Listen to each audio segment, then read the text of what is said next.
Wars are not won by evacuations. But there was a victory inside this deliverance, which should be noted. It was gained by the Air Force. Many of our soldiers coming back have not seen the Air Force at work. They saw only the bombers, which escaped its protective attack. They underrate its achievements. I've heard much talk of this, and that is why I go out of my way to say this. I will tell you about it. This was a great trial of strength between the British and German air forces. Can you conceive a greater objective for the Germans in the air than to make evacuation from these beaches impossible, and to sink all these ships which were displayed almost to the extent of thousands?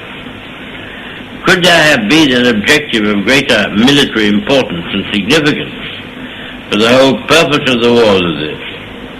They tried hard, and they were beaten back. They were frustrated in their task. We got the army away, and they have paid fourfold for any losses which they have inflicted.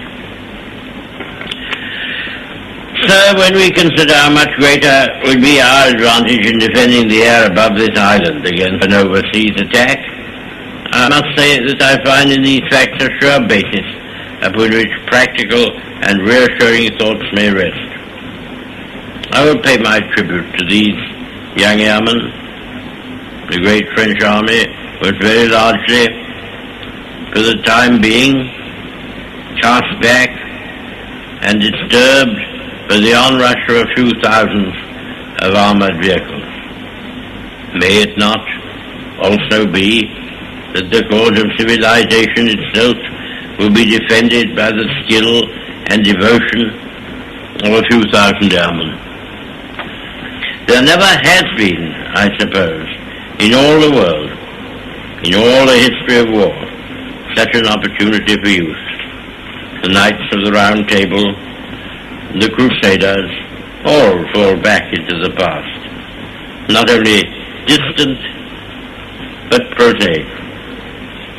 These young men going forth every morn to guard their native land and all that we stand for, holding in their hands these instruments of colossal and shattering power, of whom it may be said that every morn brought forth a noble chance, and every chance brought forth a noble night, deserve our gratitude, and to all the brave men, in so many ways and on so many occasions, are ready and continue ready to give life and all for their native land. Nevertheless, our thankfulness at the escape of our army and so many men whose loved ones have passed through an agonizing week must not blind us to the fact that what happened in France and Belgium is a colossal military disaster. The French army has been weakened, the Belgian army has been lost, a large part of those fortified lines upon which so much faith had been reposed is gone. Many valuable mining districts and factories have passed into the enemy's possession. The whole of the Channel ports are in his hands, with all the tragic consequences that follow from that. And we must expect another blow to be struck, almost immediately, at us or at France. We are told, sir, that Herr Hitler has a plan for invading the British Isles. This has often been thought of before. When Napoleon lay at Boulogne for a year with his flat-bottom boats and his grand army, he was told by someone, there are bitter weeds in England. There are certainly a great many more of them since the British Expeditionary Force returned.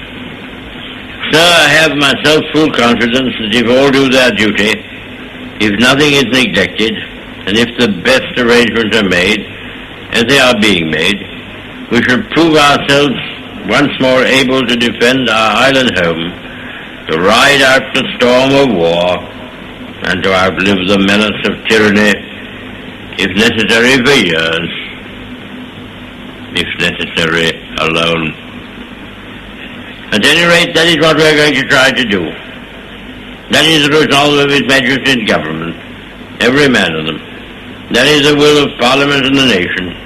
The British Empire and the French Republic, linked together in their cause and in their need, will defend to the death their native soil, aiding each other like good comrades to the utmost of their strength.